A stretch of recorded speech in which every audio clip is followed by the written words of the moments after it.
看到没有？看到没有？这烟，这他妈烧机油吗？我在奥迪4S店上班时候的老单位的同事的车子啊，杭州，原来我在杭州滨江的合成冰奥上班，这是我老同事、老朋友、好兄弟的车子，奥迪A3。当年呢，这台车是他们公司的4乘试驾车，到期以后呢，他买过来了，买过来以后一直都挺好的。那前不久呢，开始烧机油了，结果这个大哥作为我的兄弟，作为我的粉丝，天天看我的节目，还跑去做免拆自己烧机油，好了吧？搞完以后越烧越厉害，越烧越厉害。后来又去换了链条，换完链条以后声音越来越响，嘎啦啦嘎啦啦。现在搞的是机油又烧，发动机声音又响，实在是受不了了，然后扔到我这里来。昨天刚好有台大众途锐，我送回杭州去，那顺便去他们单位把他这台车开过来，给他一次性搞定。听一下声音，这我兄弟的车子啊，我们老单位。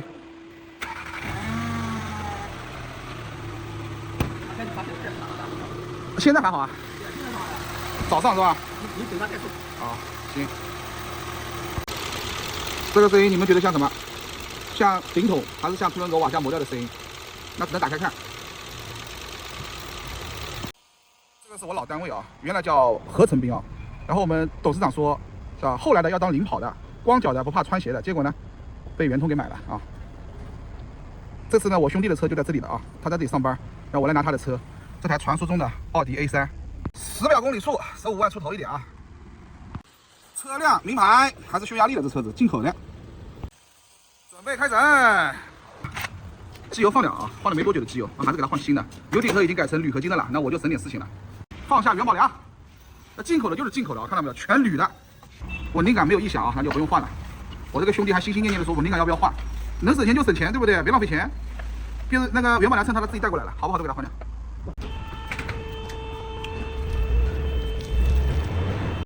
传说中的3代EF88，匈牙利进口版本，那还不算烧机油，是不是？漏水啊，看到没有？漏水，像这种都是胶木的水管，看国产有没有铁的，给它换成铁的，那这辈子都不会漏了，对不对？节气门里面倒流出这么多油，你们以为是废气阀没分离干净吗？其实不是的，我怀疑啊，活塞环子对口的串气量太大，已经远远超过了废气阀的分离范围。老实交代啊，上次谁干的？这发电机它都是打胶的，这你让我怎么拔？你告诉我，你让我怎么拔？调节器上面的那个插座底座没有了啊，这底座没有了，我去，他妈太牛逼了这帮人！你们看，这有双喷射也不行啊，这不照样有积碳吗？对不对？照样要打胶啊，不是照样要打核桃砂，对不对？然后这个水泵啊，塑料的，它还没改过，那要不要换？漏呢，轻微有一点点漏的痕迹。下涡轮，转条筋。啊，这轮子不大好，那给它省点钱，换个轮子。这个调节器啊，到时候给它换一个啊。发电机咱都不给它换了，调节器给它换一个。这个阀啊，之前被人操过，那能拆下来或者没变形，咱们就把它用回去。如果不行了，咱们就把这个阀换掉。这个事情就搞大了啊，兄弟，这个事情搞大了。你看这个上面都拉成这个样子了，能不响吗？这个声音，上面都拉成这个样子了，拔掉，把它拔掉。啊，你这个凸轮轴都得换呀，兄弟，你看看都拉成这个样子了，都拉成这个样子了，它声音能不响吗？是不是？能不响吗？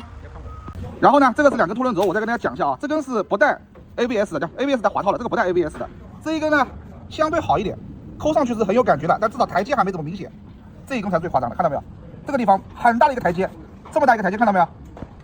那你说怎么办？换还是不换？然后呢，这个凸轮轴铝座啊，这个铝座也得换，但这个铝座呢是便宜的啊，贵是贵在这个凸轮轴上，都拉成是不一样的，看到没有？你手指甲抠一下，磨得很深啊。这个链条呢是他刚换过的啊，他为什么要换链条呢？他是怀疑这个响声跟这个链条有关系，他换了链条。那么这个链条我们可以看出一些端倪啊，看到没有？这一片机油泵链条张紧器是窄的这一种，说明什么呢？说明它这个机油泵用的是24个齿的机油泵，这个是有缺陷的啊，要改回22个齿的，不然的话机油压力可能会不足，也有可能会引起异响。来，打开看一下有没有拉掉，凸轮轴一起下，来翻过来看一下有没有拉伤。我什么都不怕，我就把它拉掉。这拿不掉的，你要位置要摆过的，啊，可以拿掉，稍微有一点点拉掉啊，稍微有一点点拉掉，但是还能接受。液压顶筒全部都是好的，没毛病啊，顶筒是好的。这个声音我认为就是凸轮轴的轴头跟前面的瓦架发出来的。这个双质量飞轮的矿量间隙有多少？我们试一下啊。最大现在已经偏了4个齿了，那这个怎么判？对于发动机性能是不影响的，但是对舒适性有影响。那如果说偏的更厉害一点，可能会引起缺缸抖动，是假缺缸啊！店老板以为缺缸，因为自动大了嘛。这个是之前呢有一个迈腾的车主换下来的，那他呢是因为偏了2个齿，感觉他其实这个可以用回去，但是这个车主呢要求特别高，他死活要换新的啊。那如果你不介意呢，这个我就送给你了啊。这个偏2个齿啊，这个偏2个齿，这个平衡轴的套子啊都他妈碎在里面了，我操！看到没有？这尸体都碎在里面了。个地方又发现问题了，这地方不应该是这个样子的吧？它这个地方应该有个单向阀的吧？是不是之前被人磕碎了、磕破了？接下来呢，又是一个坑啊！大家看一下，这个呢是机油泵啊。那我们看一下机油泵有什么区别，好吧？来，放到一起，这个齿比一下，两个齿，对，两个齿放到一起看，是不是明显这个齿大一点，这个齿小一点，对不对？这个就是密齿跟疏齿的区别。这个齿大了以后呢，转速低了，所以说24个齿的要换成22个齿的。那说白了，其实就是2代11888的啊。那这个呢是我家里有一个多的啊，送给我兄弟了。这款早期的3代11888的，它为了省重量，你看到没有？这个螺丝孔没了，这个螺丝孔没了，省几个螺丝省点重量，我也不差你这点重量，对不对？我们看一下这个小瓦啊，小瓦呢是在涂层的，但是这个涂层已经有点磨掉了。那反正一般的修理厂呢肯定是不换的，但是在我这里肯定不行的啊。来看一下瓦好不好？来瓦看一下，这个是3代 1.8T 的瓦啊，它是不带涂层的，但是2.0T 的呢是有带涂层的。那怎么办？这个车本身是带启停功能的，按道理来说是应该要带涂层的。不是1.8的带涂层，2.0的不带吗？2代的 1.8T 可以用3代的 2.0T， 因为 1.8T 在2代是细轴，2代的细轴跟3代的粗轴尺寸是一样的。2代的粗轴就是2代的 2.0T 比3代的 2.0T 轴要粗。这个呢，3代的 1.8T 是3代的细轴，也就是说在原来的比2代的细轴的基础上又小了一个级别。最粗的2代的粗轴58毫米轴径，细轴54毫米。然后呢，3代的粗轴也是54毫米，这个是3代的细轴是48毫米，所以这个瓦是不一样的。桶活塞，第一缸主要是看2个问题啊，第一个有没有磨损，转过来看有没有；第二个有没有对口，你看磨掉了，裙部的这个石墨层磨掉了啊，那这个就该换了。然后呢，活塞环还是老的一体式活塞环，是不是做过免拆治理啊？这个车子我靠，这个你看油环里面都洗过了。第二缸，我们看一下啊，一个你看拉掉了吧，对不对？然后肯定是做过免拆治理的，我回去问问他，看他老不老实啊，肯定做过免拆治理，不然油环里面不可能这么干净的。来，第三缸。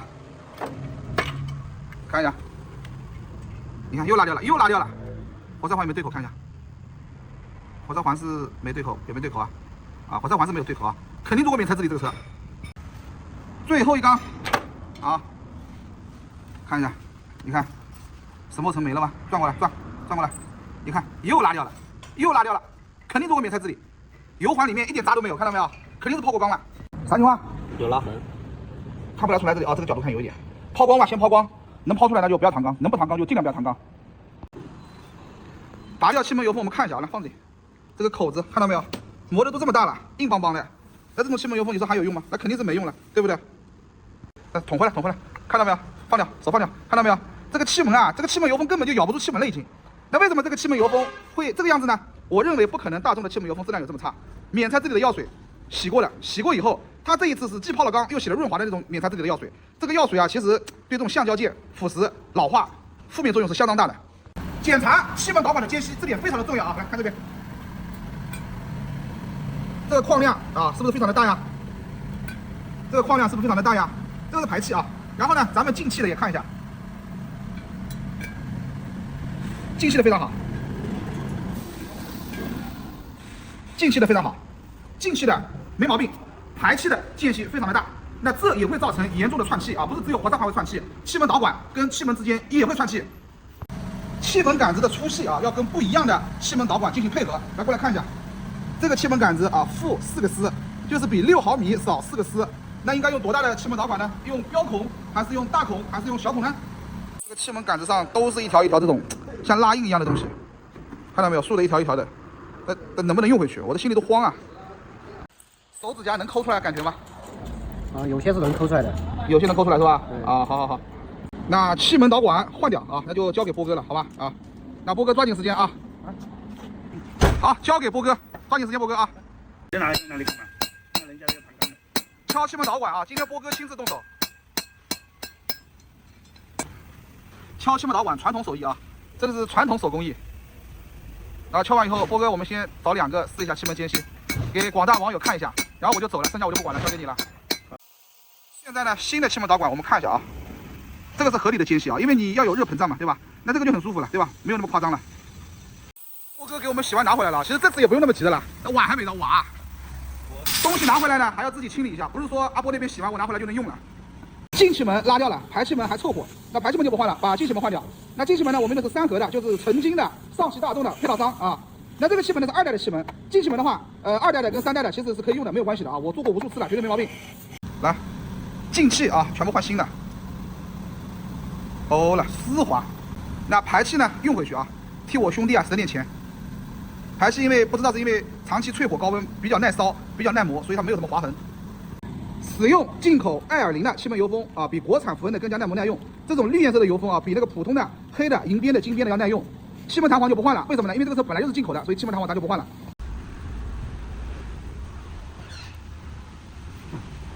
这个经过强化的缸盖已经完成了啊。那强化在哪些地方呢？一个是气门导管，气门导管用了天然汽车的气门导管。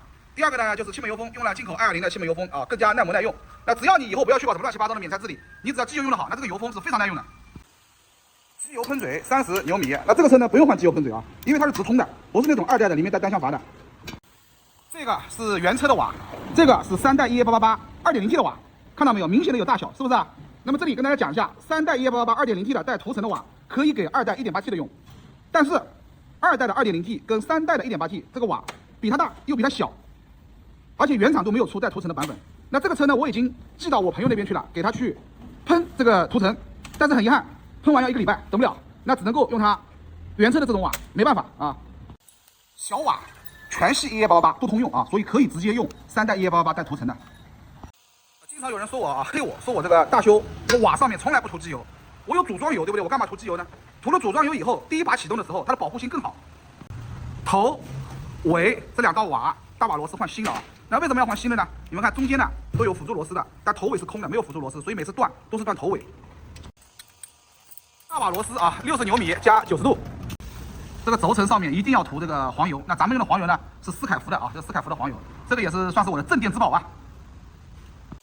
照例使用锂盐的活塞和活塞环。那锂盐的活塞呢是符合发动机制造商要求的啊。那我们看一下用的是什么活塞？用的是3代 EA888 82.435的小活塞啊，非常省油，非常耐磨。活塞环是等离子喷涂的气环，配淡化处理的波浪油环，绝对万无一失啊。免拆治理嗨的啊，免拆治理做过它就容易拉缸。那我们打磨完之后呢，印子还是有一点的啊，那比之前是好多了。我这个兄弟他也不愿意搪钢，那我们只能说用砂纸逐级打磨，从粗到细啊，那这样基本上也就能接受了，对吧？以后的话，我看能不能用那种陶瓷的助攻胶修补剂，把这个缝给它补掉，补掉以后再用砂纸撸平，耐高温的，硬度也很高的那种，大家觉得靠谱吗？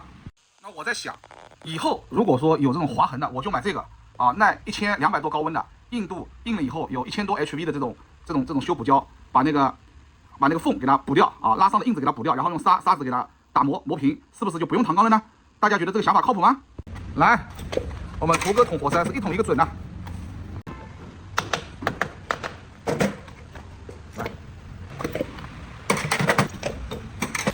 小瓦螺丝呢，30牛米加90度。打胶的面呢，一定要搞得很干净啊，一点油都不能有。打胶啊，要打出原装感啊，要跟那个自动点胶机一样这种感觉。欧了。然后这个螺丝啊，它原来有少的，我都用那个2代的铁螺丝给它补上，2代的铁螺丝给它补上。后期的车子啊，它全部都更新了，全部都补齐了。曲轴后油封啊，3代888的纯口往里的，所以要专业工具啊。这个机油棒呢，给它换成了2代EA888的22个齿的啊。那这个机油棒是我家里有的，原来一个拆车的好的机油棒，送给我兄弟了。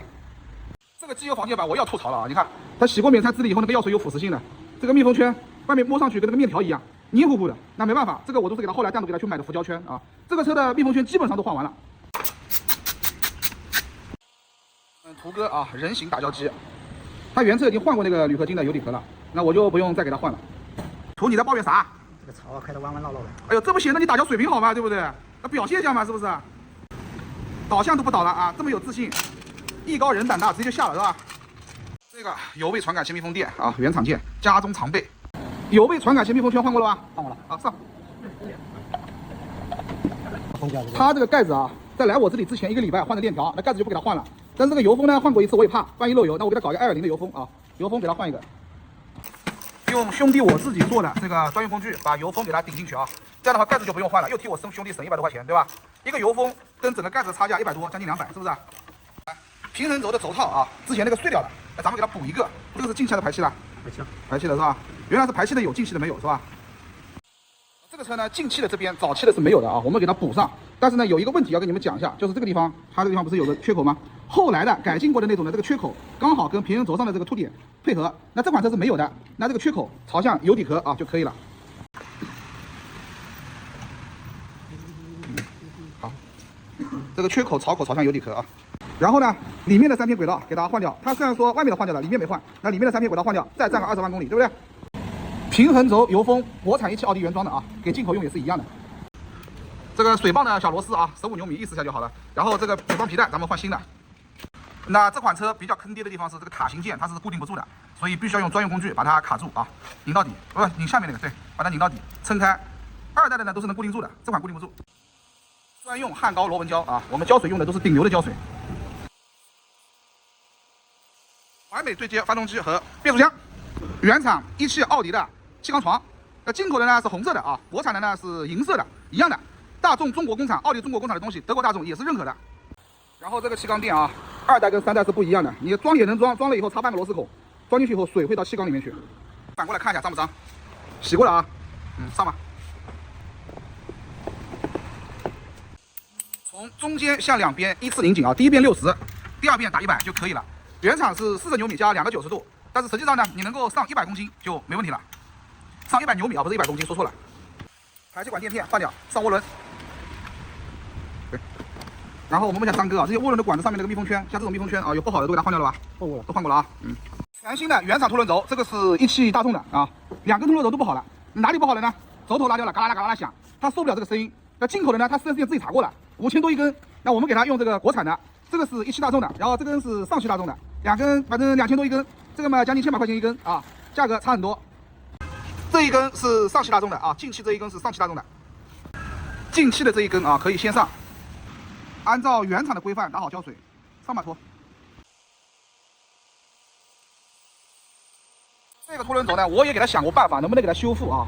那这个我问过激光熔复的师傅，激光熔复的人说，如果轴身上面拉掉了，是可以激光熔复修复的，但是轴头上面拉掉了是没有办法激光熔复的。那我说为什么轴头拉上就不能激光熔复呢？上面有那个油孔的，他说你一焊的话，这油孔都焊死了，所以说没有办法给它修。这2根是铝的啊，是这个链条扎紧器的，换成铁的吧。这个铝的你拧上拧下之后，我怕断掉，直接15牛米拧紧啊。使用改进的铝合金的钢盖3通啊，那这辈子都不会漏了，对不对？现在最怕的就是买到这种翻新的凸轮轴，3代188的凸轮轴，现在市面上有很多翻新的，我都怕。有的时候真不是我修车水平不行，那我大概来验证一下这东西是不是翻新的。我们来看，我们量一下它这个轴头的尺寸啊。负4个丝啊，25负4个丝，我们来量这个，25负4个丝啊。那为什么要量这个呢？很多车都是头上拉掉了，然后呢，那帮奸商拿去给它磨平，拿出来再卖。那磨过以后呢，尺寸肯定会小，对吧？那我这样量一下的意思呢，就是左右尺寸一样，那至少它磨过的概率就会小很多，说明它是新的。刹车真空棒咱们就不换了，但是里面这张垫子呢要换掉。那这个垫子呢，原厂的50块钱一张。外面的呢，15块钱一张，那到底是用50的还是用15的？你们觉得应该用哪种？爆震传感器啊，20牛米。水温传感器呢，3代188的在缸盖后面的，最好是每次都换啊。那这台车呢不换也得换，为什么呢？因为拔出来就断了。那这个呢是1汽大众的原厂水泵啊，有合格证的。这款车的水泵呢比较坑爹啊，水泵归水泵卖，节温器归节温器卖，厂家就这么坑，没办法。如果你用副厂的，真用不住啊。这款水泵一定要用原厂的，它有2种，一种是纯机械的，一种是电子的。那这一台车呢用的是电子的，原厂水泵。那这个水泵我说是电子呢，不是说它是电子驱动的啊，只是说它这个节温器是电子节温器。这个绿色的传感器它是感应什么的呢？感应机油喷嘴压力的。那这个它没换过，咱们给它换掉，因为在这个位置啊，你以后要换也很麻烦，所以索性就这次换新的。前面一个蓝色的跟棕色的呢，它自己已经换过了，上个礼拜刚换的，那咱就不动它了。曲轴位置传感器跟密封圈不好了，对吧？没事，我有专用的，特地为它买的小日子的浮胶圈。这个曲位的密封圈破掉，我吃过苦头的，漏油，想都想不到的。然后呢，这个 AVS 电磁阀的密封圈一次性都换掉，换成小日子的浮胶圈，耐油耐高温的。机油散热器呢，它自己是换过的，咱们把这个垫子换掉就可以了。然后呢，这个涡轮的这个小接头啊，塑料的容易烂，在这个地方，咱们给它换成铝合金的，那基本上这辈子都不会坏了，对不对？3代跟2代它不一样啊，2代的这个高压油轨跟进气气管是做成一体的，3代是管子归管子，进气气管归进气气管。线条一套，它都是刚换过没到1个礼拜，那咱们就不给它换了。然后这2个螺丝给它换掉，可以用那个气门死盖螺丝替代。原车是铝的啊，你给它换成铁的，因为铝的你拧上拧下以后疲劳了，到时候会断。啥情况？觉得这密封圈换过没有？我觉得换过的。你觉得像哪里的密封圈？空调管的，像那种空调管修理包的密封圈是吧？给它换掉，我有正宗的浮胶圈。把2个凸轮轴位置传感器的密封圈都换掉，都换成这种标准的。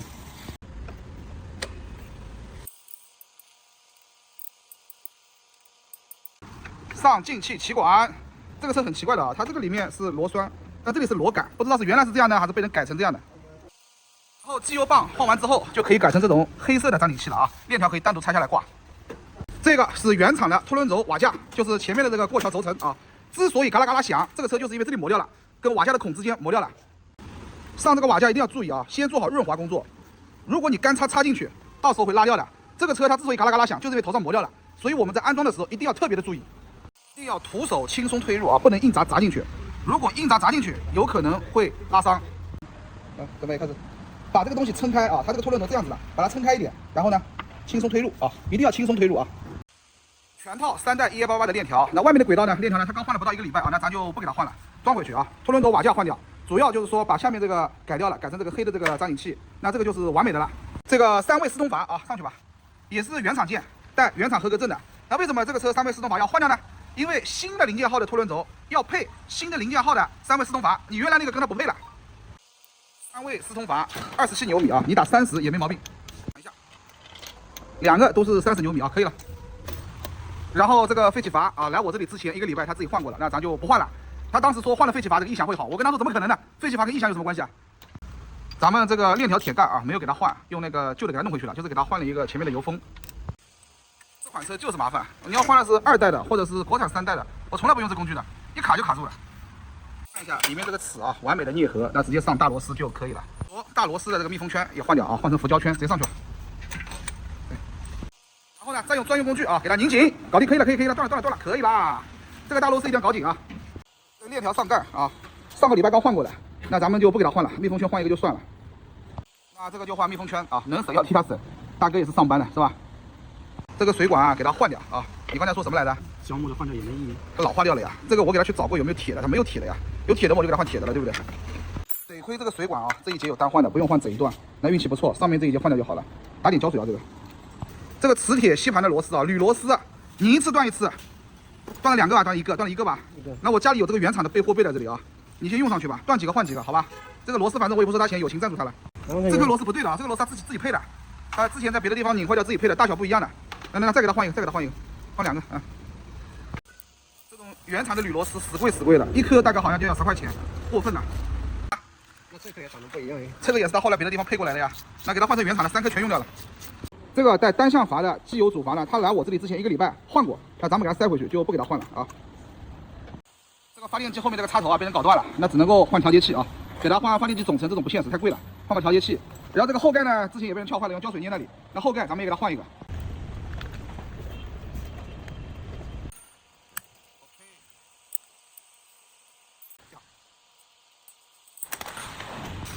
现在这个插头可以插上去了啊，不用沾胶水了。那原来那玩意儿这太过分了，我靠！这个张紧器的轮子啊有响声啊，那换个轮子算了吧，张紧器就省点钱吧。我这里刚好有个多的轮子，友情赞助他了，好吧？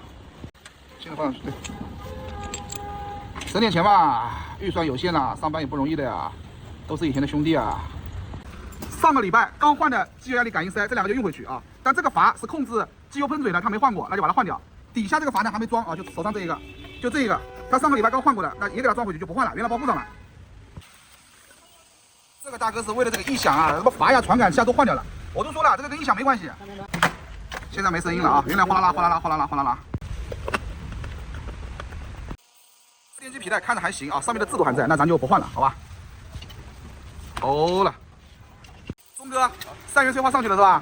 也不拍一下里面那个滤网还在不在？里面的芯子还在不在？到时候人家说我掏他芯子，对不对？发动机机脚，变速箱机脚，然后呢，这是新的发动机机脚。新的变速箱机脚，这个是17大众原装的。发动机进去喽，来慢慢放，不着急。后面的这个支架也一起换掉了，本来想省点算了，但是这个地方已经松掉了，会动了，不行了。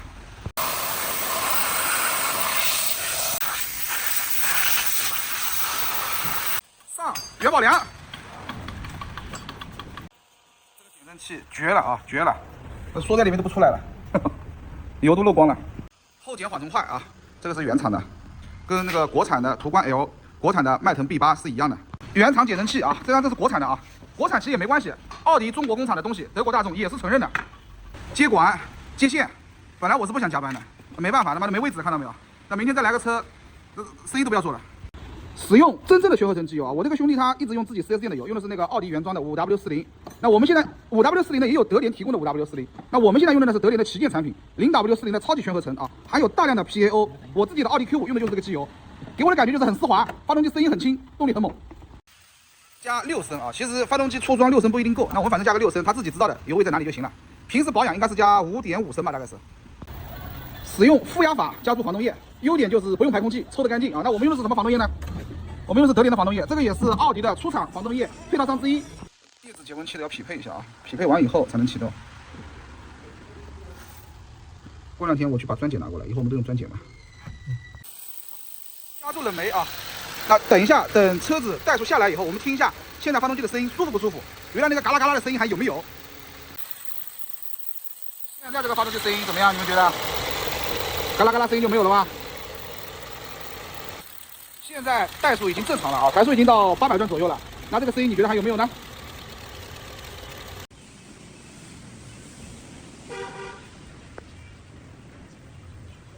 早上起来，我们听一下这个声音好了没有啊？现在还是凉车快怠速，然后我们等一会儿，等到热车慢怠速的时候，嘎啦嘎啦声音还有没有？确认一下。现在呢已经是热车了啊，已经是慢怠速了。那这个声音是正常的，11888特有的声音啊，那不是嘎啦嘎啦这种声音，是很清脆的这种声音。现在呢后面也冒白烟啊，但是现在冒的白烟是水蒸气啊，就不是烟了。准备上高速试车啊！我这里大修完的车子，要么就是上高速，要么就是上快速路，必须要经过高速的洗礼。出来试车，动力澎湃，声浪迷人啊！那这台车修的我还是比较满意的，但是呢有2点遗憾啊。第一点遗憾就是没有用上带涂层的瓦。我这个车原车就是没有带涂层的瓦的，那我给他去定做，买原厂的瓦，让涂层厂的朋友帮我喷涂层，但是呢要1个礼拜，等不了。那第二个遗憾呢，就是缸里面他做过免塞治理，有一条划痕。那我在想，给他用激光涂覆，把那个激光熔覆，把那个划痕给它熔覆掉，然后再用车床给它车掉，最后给它磨掉。这样呢，既不用唐钢，又能够保留原来的气缸。但是呢，我们本地没有激光熔覆的，这点比较遗憾。那我再想想办法，以后的车子是不是能实现这2点？那我们现在来试车的目的呢有2个，第一个看动力好不好，第二个看油耗怎么样。车况好的车油耗肯定低，那现在这个车呢油耗稳在6左右，那我们再开一下，看看最终能不能到5字头。准备下高速啊，最终还是没有干到5字头啊。这个油耗呢是我在高速上匀速开出来的油耗，你平时在市区啊，不是在理想状态你是开不出来的，所以这个没有可比性啊。但是呢，汽车生产厂家你在买车的时候，他给你的那个什么理论油耗也是在试验场，就是跟高速差不多的情况下开出来的，好吧？那这个我们有什么说什么。但是呢，在高速上能开出这个油耗已经是相当的不错了，车况差的车是开不出这个油耗的。然后我们下高速啊，永康上，永康东下，来启动。现在呢，缸速刚试回了啊，现在绝对是热车状态。那机油压力是多少呢？1.6公斤，它是能够达到1.2公斤，就是标准，比它高一点那更好，对吧？不低于1公斤，机油红灯都不会亮。那现在绝对是正常的啊，没毛病。然后呢，这个车是带变量式机油泵的，所以这款车的机油压力，你油门轰上去以后，它不一定会像2代那样上去。然后这台奥迪 Q5 你看是吧？这个没修过了，这个奥迪 Q5 没修过的啊，它机油压力1.2公斤，还不如它呢。这样你油门轰一下看一下，轰到2000转看会不会上去。这台奥迪 Q5 它也是3代11888啊，油门轰到2000转，它也上不去，所以3代11888它这个变量式机油泵，它压力给你控制好了。试车归来，动力澎湃，声浪迷人啊，动力很猛，油门很轻，油耗也很低。那回去以后好好保养，定期使用燃油添加剂。我们小波同学他已经说了，以后一定按时使用汽油添加剂。他自己是 4S 店的，他厂家要求他用 G17，他都不听，他已经深刻的意识到错误，以后肯定会用啊。那么这台车子最近跟奥迪 A3 杠上了，有好几个奥迪 A3 的车友跟我说想要修发动机啊，烧机油了。然后这台车就给你们打个样啊，之前有个宁波的车友啊，那个奥迪 A3 都让我去拿车了，我火车票都买了，第2天早上变卦了。那你们来找我修车之前考虑清楚啊，大家都要讲诚信啊。你病人找医生看病要讲医源，那你找我修车也要讲车源啊。张姐给他们看一下，我们店里面是不是车都排满了，对不对？我这里从来不缺你这一台车修啊。找我修车，我很欢迎你，我很感谢你，你信任我，我一定把你的车按照我自己的车，就当是我自己家的车，尽心尽力给你修好啊。但是你找我修车，大家一定要讲诚信，一定要相互理解，好吧？那回去以后好好保养啊，做到这些之后，你的车将远离烧机油。好了，这一期到这里，点击加关注，爱车爱熊猫，修烧机油不迷路。来，完美交车。